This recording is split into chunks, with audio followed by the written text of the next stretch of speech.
Friends, ನಿಮಗೆ ಗೊತ್ತಾ, ನೀವು ಡೈಲಿ ಯೂಸ್ ಮಾಡೋ ಲಿಪ್ಸ್ಟಿಕ್ನಲ್ಲಿ ಕೀಟಗಳಿಂದ ಬರುವ ಬಣ್ಣದಿಂದ ಅದನ್ನು ರೆಡಿ ಮಾಡ್ತಾರೆ ಅಂದರೆ ನೀವು ನಂಬ್ತೀರಾ? ಹೌದು ಫ್ರೆಂಡ್ಸ್, ವಿಶ್ವದ ಹಲವಾರು ಕಾಸ್ಮೆಟಿಕ್ಸ್ ಮತ್ತು ಫುಡ್ ಪ್ರಾಡಕ್ಟ್ಸ್ಗಳಲ್ಲಿ ಬಳಸುವ ಒಂದು ಫೇಮಸ್ ನ್ಯಾಚುರಲ್ ರೆಡ್ ಕಲರ್ ಆ ಒಂದು ಸಣ್ಣ ಕೀಟದಿಂದ ಸಿಗುತ್ತೆ.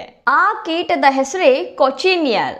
ಇವತ್ತು ಈ ವಿಚಿತ್ರ ಕೀಟದಿಂದ ಹೇಗೆ ಲಿಪ್ಸ್ಟಿಕ್ ತಯಾರಾಗುತ್ತೆ ಅನ್ನೋದನ್ನ ನೋಡೋಣ. ಈ ಕೊಚಿನಿಯಲ್ ಎಂಬುದು ಕ್ಯಾಕ್ಟಸ್ ಗಿಡಗಳ ಮೇಲೆ ವಾಸಿಸುವ ಒಂದು ಸಣ್ಣ ಇನ್ಸೆಕ್ಟ್.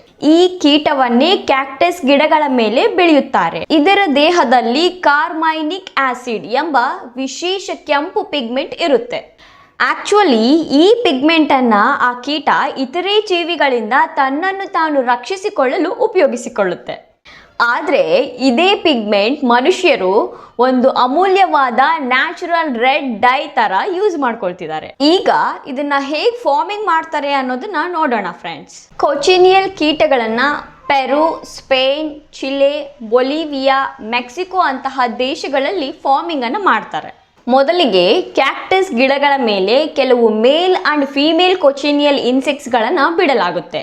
ಕೆಲವೇ ವಾರಗಳಲ್ಲಿ ಅವುಗಳ ಪಾಪ್ಯುಲೇಷನ್ ಸಾವಿರಾರು ಸಂಖ್ಯೆಗೆ ಏರುತ್ತೆ. ಕೊಚಿನಿಯಲ್ ಸಂಪೂರ್ಣ ಬೆಳೆದ ನಂತರ ಎಚ್ಚರಿಕೆಯಿಂದ ಕಲೆಕ್ಟ್ ಮಾಡಿ ಅವುಗಳನ್ನು ಬಿಸಿಲಿನಲ್ಲಿ ಅಥವಾ ವಿಶೇಷ ಡ್ರೈಯಿಂಗ್ ಮಷಿನ್ಸ್ಗಳಲ್ಲಿ ಸಂಪೂರ್ಣ ಡ್ರೈ ಮಾಡ್ತಾರೆ. ಡ್ರೈ ಆದ ನಂತರ ಅವುಗಳ ತೂಕ ಬಹಳ ಕಡಿಮೆ ಆಗುತ್ತೆ. ಇಲ್ಲಿ ನೋಡಿ, ಸುಮಾರು 1,40,000 ಕೀಟಗಳಿಂದ ಕೇವಲ 1 kg ಮಾತ್ರ ಕಾರ್ಮೈನ್ ಡೈ ಸಿಗುತ್ತೆ. 1 kg ಕಾರ್ಮೈನ್ ಡೈಗೆ ಅರೌಂಡ್ 44,000 to 48,000 ರುಪೀಸ್ವರೆಗೂ ಇರುತ್ತೆ.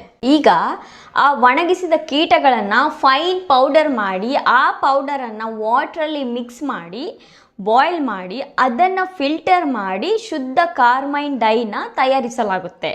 ಈ ಡೈ ತುಂಬ ಬ್ರೈಟ್, ಲಾಂಗ್ ಲಾಸ್ಟಿಂಗ್ ಮತ್ತು ನ್ಯಾಚುರಲ್ ಆಗಿರುವುದರಿಂದ ವಿಶ್ವಾದ್ಯಂತ ಇದಕ್ಕೆ ತುಂಬಾನೇ ಬೇಡಿಕೆ ಇದೆ. ಈ ಕಾರ್ಮೈನ್ ಡೈಗೆ ವ್ಯಾಕ್ಸ್, ಆಯಿಲ್ಸ್ ಮತ್ತು ಇತರೆ ಕಾಸ್ಮೆಟಿಕ್ ಇಂಗ್ರೀಡಿಯೆಂಟ್ಸ್ಗಳನ್ನು ಸೇರಿಸಿ ನಂತರ ಆ ಮಿಕ್ಸ್ಚರನ್ನು ಲಿಪ್ಸ್ಟಿಕ್ ಮೌಲ್ಡ್ಸ್ಗಳಲ್ಲಿ ಸುರಿಯುತ್ತಾರೆ. ಅದು ಕೂಲಾದ ನಂತರ ಅದು ಗಟ್ಟಿಯಾಗಿ ಸುಂದರವಾದ ಲಿಪ್ಸ್ಟಿಕ್ ಆಗಿ ರೂಪುಗೊಳ್ಳುತ್ತೆ. ಅಷ್ಟೇ ಅಲ್ಲ, ಇದೇ ರೆಡ್ ಡೈಯನ್ನು ಬ್ಲಷ್, ಐ ಶ್ಯಾಡೋ ಮತ್ತು ಇತರೆ ಕಾಸ್ಮೆಟಿಕ್ಗಳಲ್ಲೂ ಬಳಸಲಾಗುತ್ತೆ. ಕಾರ್ಮೈನ್ ಕೇವಲ ಕಾಸ್ಮೆಟಿಕ್ಸ್ಗಳಲ್ಲಿ ಮಾತ್ರವಲ್ಲ, ಕೆಲವು ಫುಡ್ ಪ್ರಾಡಕ್ಟ್ಸ್, ಕ್ಯಾಂಡೀಸ್, ಬೆವರೇಜಸ್ ಮತ್ತು ಮೆಡಿಸಿನ್ಸ್ಗಳಲ್ಲಿಯೂ ಸಹ ನ್ಯಾಚುರಲ್ ಕಲರಿಂಗ್ ಏಜೆಂಟ್ ಆಗಿ ಬಳಸಲಾಗುತ್ತೆ. ಒಂದು ಸಣ್ಣ ಕೀಟದಿಂದ ವಿಶ್ವ ಪ್ರಸಿದ್ಧ ಕೆಂಪು ಬಣ್ಣ ತಯಾರಾಗುತ್ತೆ ಅನ್ನೋದು ನಿಜಕ್ಕೂ ಆಶ್ಚರ್ಯಕರ ಅಲ್ಲವೇ?